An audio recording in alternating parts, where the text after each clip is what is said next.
আজকাল আমরা প্রায়ই একটা খবর শুনি, একজন নেতা দল বদল করলেন। খবরটা নতুন নয়, কিন্তু প্রশ্নটা নতুন হওয়া উচিত।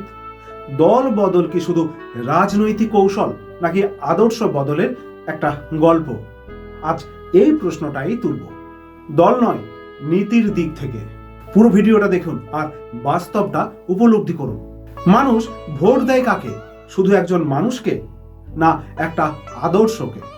যখন একজন নেতা বলেন আমি এই নীতিতে বিশ্বাস করি, তখন মানুষ সেই কথায় আস্থা রাখে। কিন্তু যদি ক্ষমতার পালা বদলের সঙ্গে সঙ্গে নীতিও পাল্টে যায়, তাহলে সাধারণ মানুষ বিভ্রান্ত হয়। এখানে দল বড় নয়, বিশ্বাসটাই হলো বড়। মত বদলানো অপরাধ নয়, মানুষ পরিবর্তিত হয়। মত বদলায়, কিন্তু প্রশ্ন হলো পরিবর্তনটা কি নীতিগত নাকি সুবিধাজনক? যদি আদর্শগত মতভেদ থাকে, মানুষের স্বার্থে সিদ্ধান্ত হয়, তাহলে সেটা স্পষ্টভাবে বলা উচিত। স্বচ্ছতা থাকলে প্রশ্ন কমে, আর অস্পষ্টতা থাকলে সন্দেহ বাড়ে। অনেকেই বলেন জনগণ কিচ্ছু বোঝে না, কিন্তু গণতন্ত্রে জনগণই শেষ কথা। হ্যাঁ, বিভ্রান্তি আছে, তথ্যের ভিড় আছে, মিথ্যা সত্য মিশে যায়, তবু নীতি, আদর্শ, চরিত্র এগুলো এখনো বেঁচে আছে।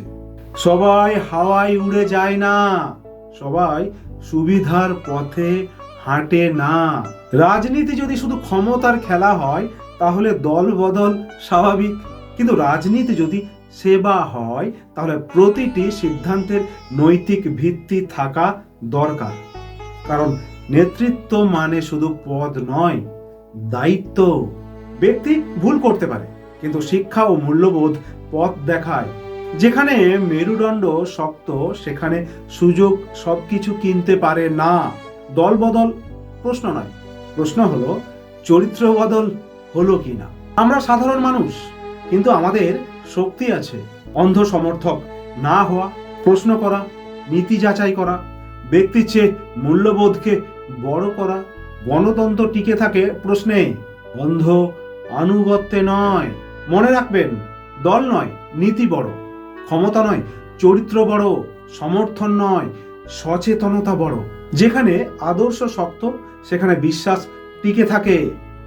সচেতন হয়ে উঠুন, হয়ে যান, আর প্রশ্ন করুন, মূল্যবোধে অটল থাকুন। আর হ্যাঁ, হাতের মুঠোয় দুনিয়া। দেখতে থাকুন যখন তখন সমীর পণ্ডিত মোটিভেশন।